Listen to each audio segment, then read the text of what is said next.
Welcome to Choice Classic Radio. Like us on Facebook, subscribe to us on YouTube, and help keep this show alive by donating at choiceclassicradio.com.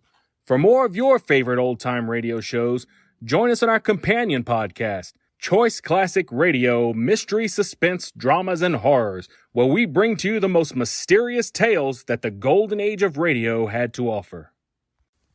And now, with 677 episodes made, airing on the Mutual Broadcast Network from 1937 to 1954, we bring to you The Shadow.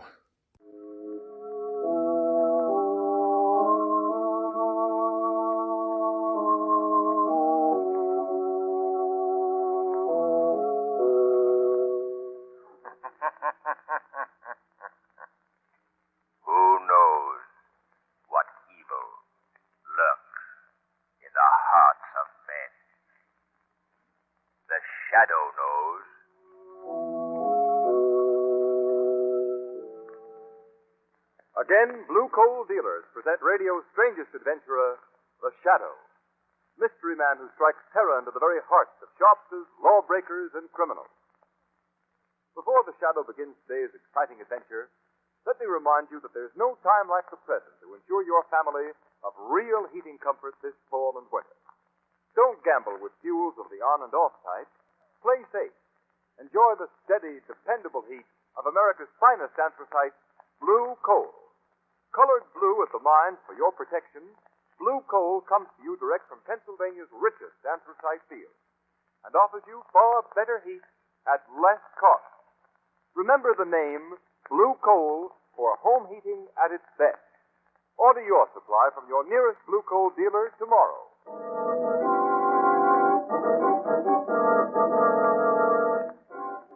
The Shadow, Lamont Cranston, a man of wealth, a student of science, and a master of other people's minds, devotes his life to righting wrongs, protecting the innocent, and punishing the guilty. Cranston is known to evildoers as the Shadow. Never seen, only heard, his true identity is known only to his constant friend and aide, Margot Lane. Today's story, The Black Abbot.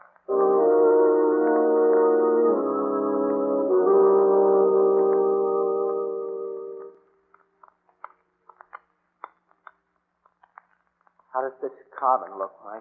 Okay. Say, what time is it? That's a little after midnight. You know, I don't like this much, working in the church in the nighttime. Just don't seem right. Well, it's got to be done. The whole inside of this place has to be restored by the end of next month. Yeah, but I hate working nights to do it. I get a creepy feeling. It's so quiet here. What are you expecting? Ghosts? Nah, it's just... Hey, Joe, what's that? What?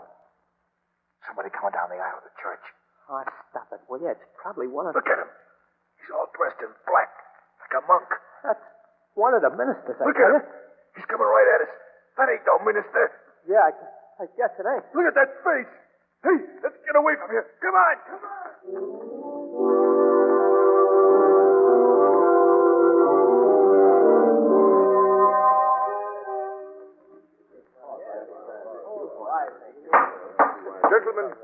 Gentlemen, silence, please. Thank you. We have called this special meeting of the Church Finance Committee at the specific request of Mr. Paul Randolph, the architect in charge of the reconstruction of our church. A problem has arisen which has considerably delayed his efforts. I'll let him tell you about it himself. Mr. Randolph, if you please. Thank you, Mr. Miller. Gentlemen, for the past week, the workmen who are restoring the ancient stone carvings in the interior of the church have positively refused to do any work. Any amount of coaxing has failed to change their minds. What is their reason for this attitude? Just this. They say that the church is haunted. Haunted? Well, now, I'm merely repeating the facts that have been told to me. My workmen swear they have seen the black-robed figure of a monk stalking through the aisles of the church. Oh, this is ridiculous, Mr. Randolph. Have you yourself ever seen this vision? No, I haven't. Good heavens, do you men realize the great harm that this can do the church? Fortunately, gentlemen, we may still have time to dispel it. How? By several of us spending the night in the church and disproving once and for all this nonsense about a ghost. I will gladly be one of the volunteers in this experiment. Will anyone join me? I will, Phillips. Of course, I'll be Well, I think there need only be two of us. I'll select Mr. Williams to accompany me. When will you visit the church, Mr. Phillips? Tonight, Randolph. We'll visit the church tonight.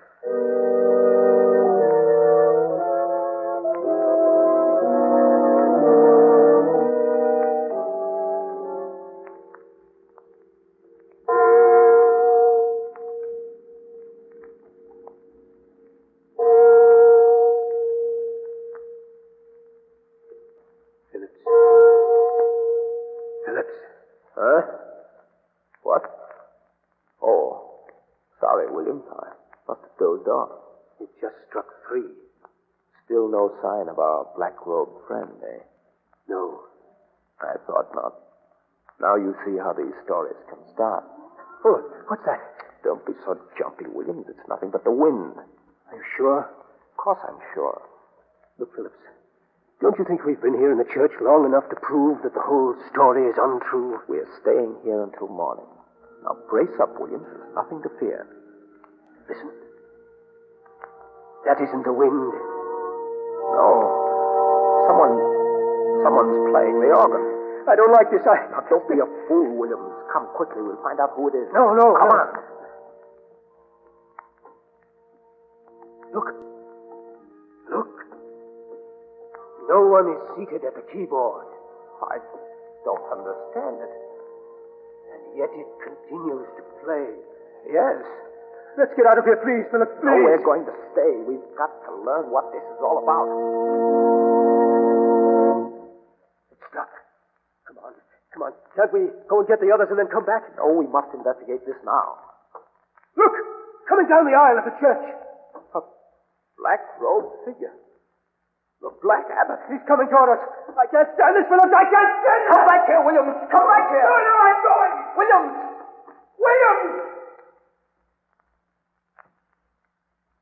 You have been left alone, John Phillips. You can't frighten me. Who are you? I am the true abbot of this church. Keep away from me. You have desecrated my church, John Phillips, and by so doing you must pay for your sin. No, keep away, I say. Hey, do you hear? No!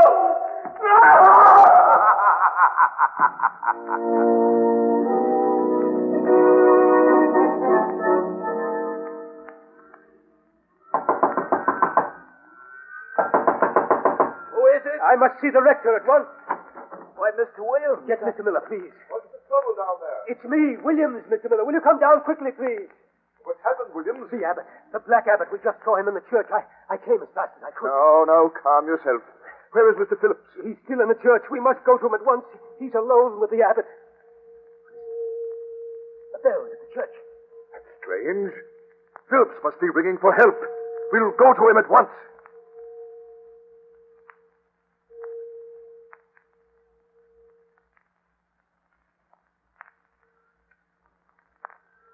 Hold the candle higher, Mr. Williams. Can't see the stairs.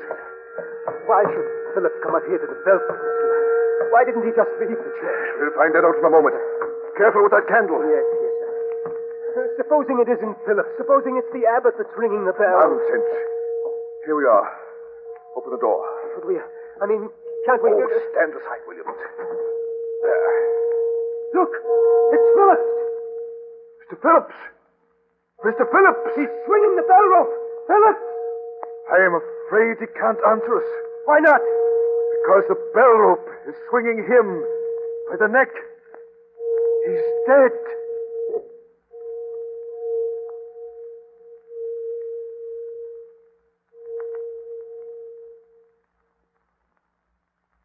You say, Mr. Miller, that since the death of Phillips, 3 other members of your church committee have mysteriously disappeared? That's right, Mr. Cranston. And I believe that somewhere at the bottom of all this is this ghost called the Black Abbot. Knowing of your reputation, I've come to you. How long is it since the body of Phillips was found? About a month, Miss Lane. These 3 disappearances. Was there any clue as to where the men were last seen? Yes. In each case, they were somewhere in the vicinity of the church. I see. And how long have they been missing? Different periods, Mr. Cranston. The last one was less than a week ago. Lamont, do you suppose that they've met the same fate as Phillips? Do you suppose they met the Black Abbot? I don't know, Margot. So far, we've been able to keep the true facts of this mystery from the newspapers. But we can't do it much longer. I realize that. Mr. Cranston, the work on the church is at a standstill, and this will never be completed unless these disappearances and Philip's death are explained. You must help us. Please. Well, I don't know how much I can find out for you, Mr. Miller. I should be glad to do what I can. Thank you. Thank you very much. Now, if you want any further information or assistance, you can call on me at the rectory. Very well, I shall do that. Good day. Good day. Goodbye, Mr. Miller. Goodbye. What do you make of all this, Lamont? I don't know yet, Margot. But there's only one way to find out. How? By spending a night in the church. There is a so-called Black Abbot. I believe there's a way to deal with him. But how? I can't tell you just now. You see, that will be a job for me as the Shadow.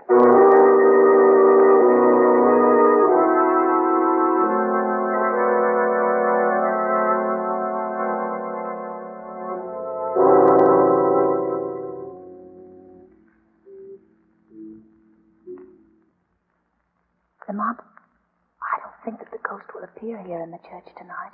The evening isn't over yet, Margot. Not frightened, are you? No. No, Lamont. How do you account for so many people seeing what they believe to be a ghost? Well, imagination sometimes plays tricks on us. But in this case, I'm inclined to think that it's more than just that. What do you mean? I learned this afternoon that the stone figures that are being used for the reconstruction work here in the church were brought from the remains of an ancient abbey in Europe. Oh, I didn't know that. And there was a great legend attached to that ancient abbey. It concerned an abbot who centuries ago disgraced his church and was forever after doomed to haunt the place. I see.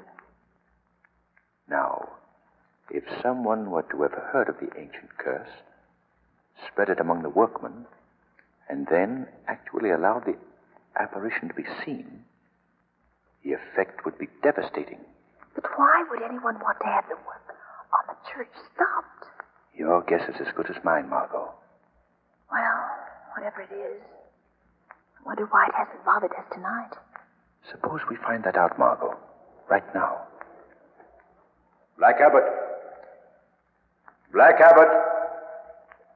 If you are within sound of my voice, I defy you to show yourself. No one answers. I don't understand it. I felt certain that we would be visited if I would... Lamont.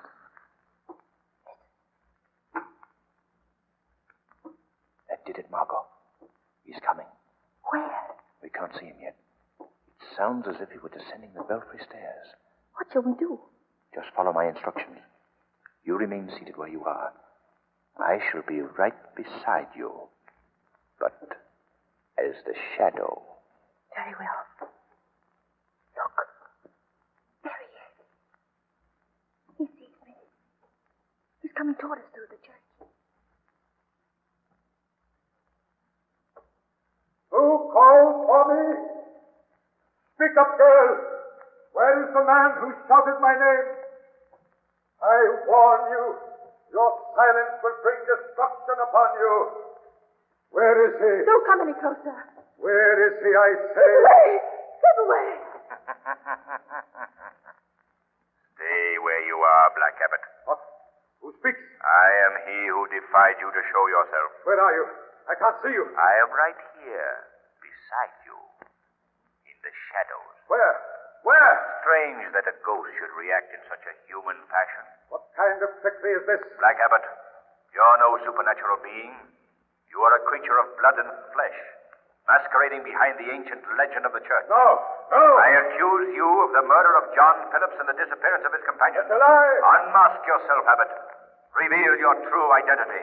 Look out, he's running away. Come back here. He went over there by the side of the church. Oh, he's disappeared. Listen to me, the both of you. Lamont, he must have gone through a secret pen. You have defiled and desecrated the Abbey. And by my word, you shall both die for it.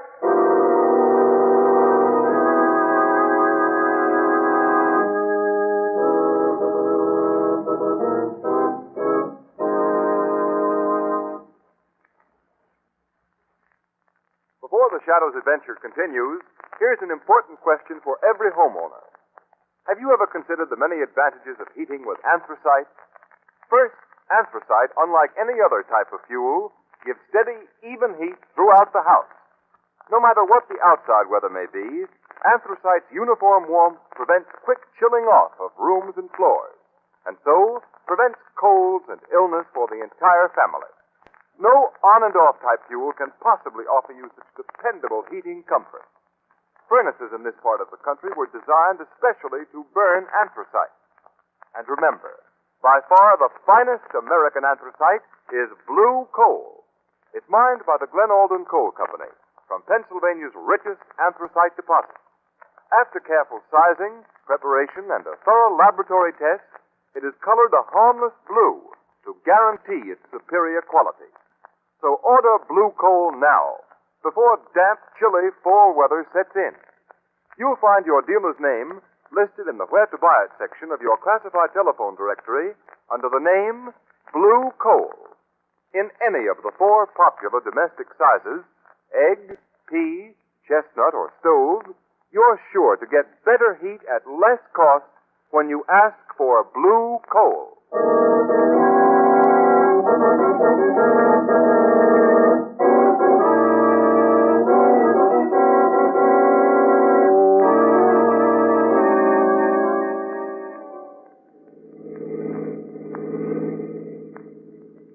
Lamont, did you tell the rector about what happened last night in the church? No, Margot.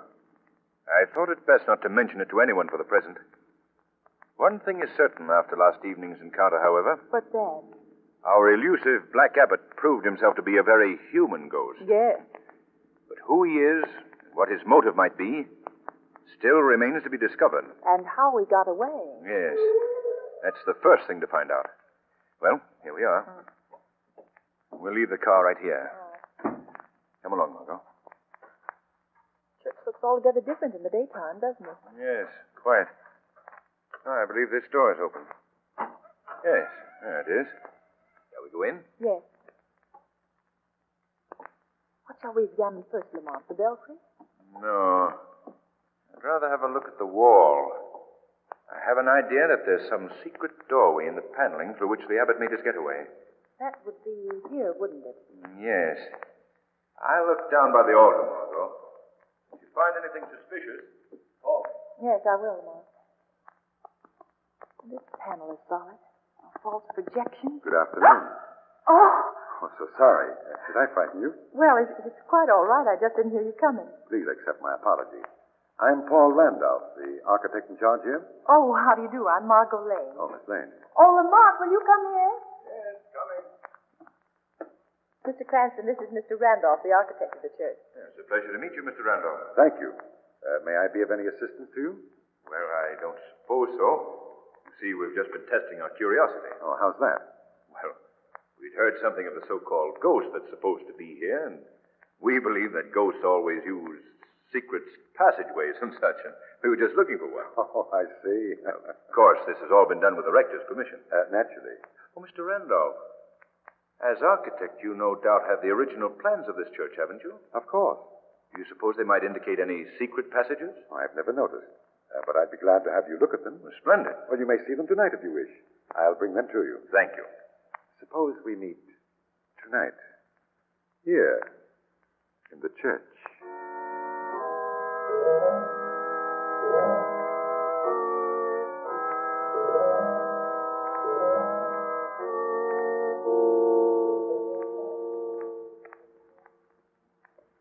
Lamont, do you think Mr. Randolph will keep his word? Oh, yes, Margot. He'll be here. I shouldn't like to spend many more nights here, Lamont, even though I know that the abbot is not a ghost. It's So frightening being alone in this great church. Well, if all goes as I expected. Lamont. Listen. Hear those footsteps? Yes.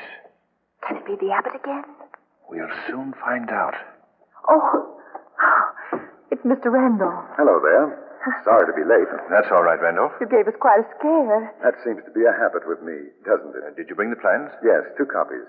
Here's one for you. Oh, thanks. Well, let's get to work.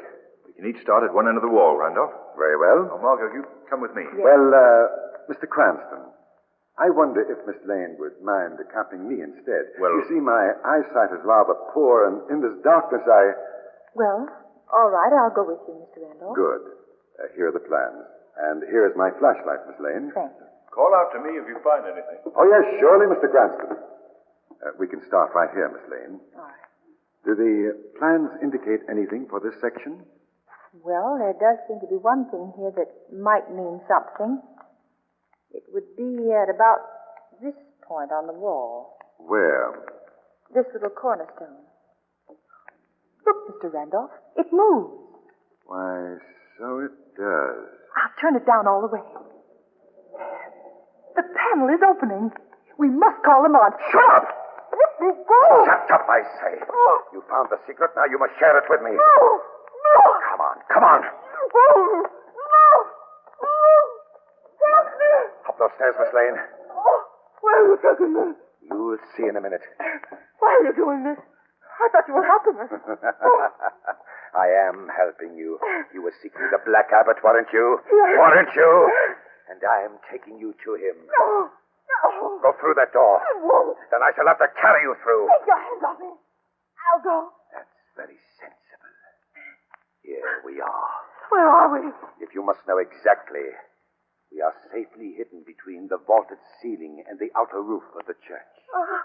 You'll excuse me if I lock the door, just as a precaution. There. You said you were taking me to the Black Abbot. Where is he? You're quite anxious to meet him, aren't you? Very well. Hand me that robe. You're the Black Abbot. I am. Lamont! Lamont! Go on, scream! Scream louder! No one will hear you. No sound ever passes these walls. Come. I want you to meet some of the congregation. Here they are. These are the gentlemen of the church committee who disappeared so mysteriously. What? They're dead. Yes. Quite dead. Oh, how horrible. But tonight they shall be entertained. Tonight they shall witness the arrival of a new member of their group. You mean? Yes, you. Now, come here. No! No, you can't do this. No! Oh, I see. I'll have to use force. Oh, I shall have to bind you. no. Take that rope away. You're hurting me. You won't feel the pain for long. Soon you will join the others. You don't know what you're doing. Prepare yourself for the sacrifice, Miss Lane. The service is about to begin. Please let me go. Please. First, the music.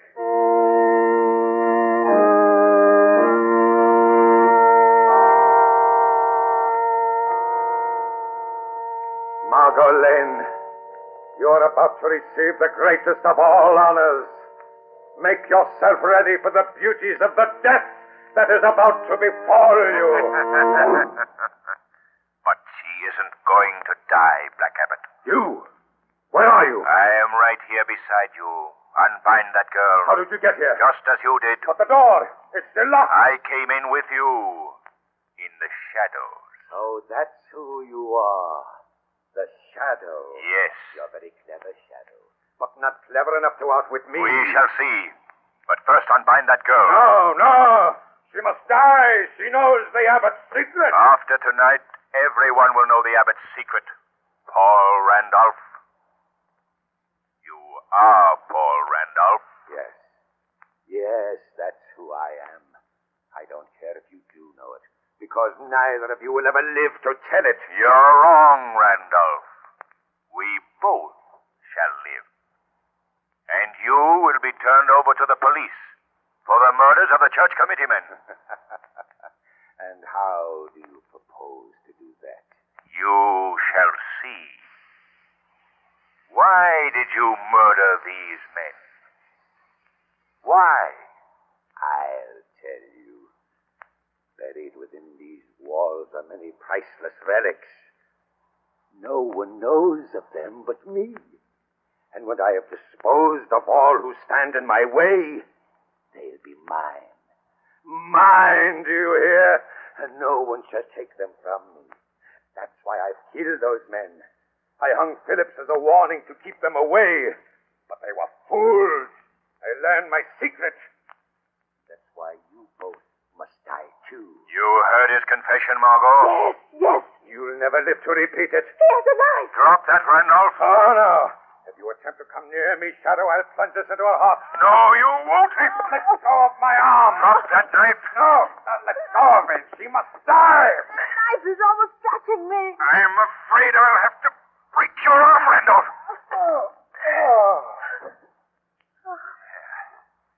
He's fainted. Here. I'll untie your bonds, Margot.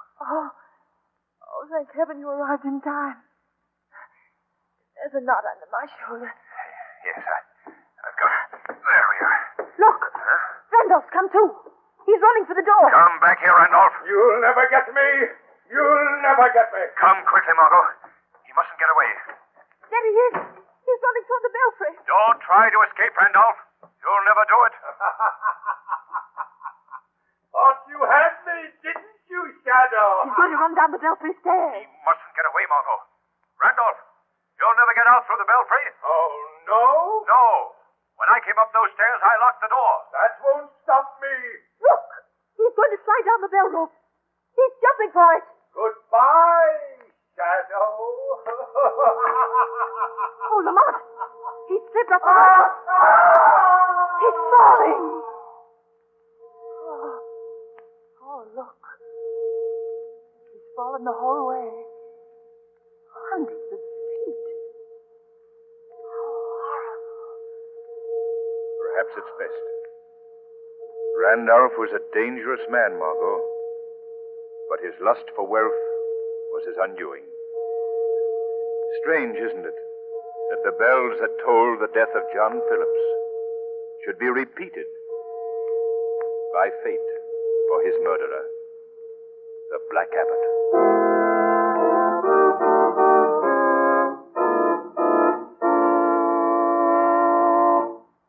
Before the Shadow concludes his exciting adventure, here's John Barclay, Blue Coal's heating expert, with a few words of seasonable advice you're bound to profit by. Thank you, Ken Roberts. Good evening, everybody. This is the time of year when all homeowners have a common problem, namely how to get your furnace or heating plant in proper shape to give you the best possible service during the fall and winter ahead of us. Furnaces usually require a thorough checkup after long months of idleness. You want to be sure your thermostats, dampers, drafts, and grates are all in perfect working condition. So here's a timely tip on how to make sure, and perhaps save yourself real money in the long run. Simply phone your Blue Coal dealer first thing in the morning. Ask him to send a John Barclay serviceman around to your home. You'll find him a trained heating expert, fully qualified to show you how to get the best heating results and answer any questions regarding your home heating problem. And remember, no matter what kind of fuel you use or what your individual heating problem may be, your Blue Coal dealer will only be too glad to place one of these trained John Barclay servicemen at your disposal. Always feel free to call on your Blue Coal dealer. I thank you.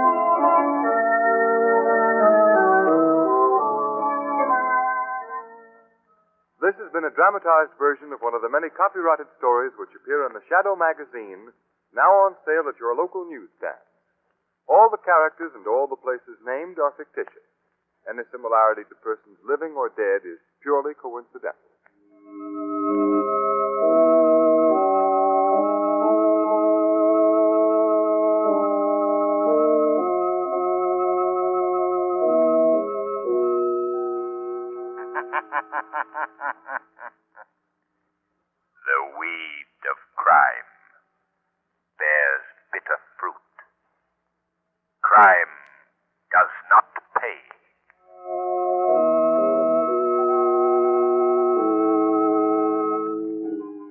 Next week, same time, same station, Blue Coal, America's finest anthracite, will again present another thrilling adventure of the shadow.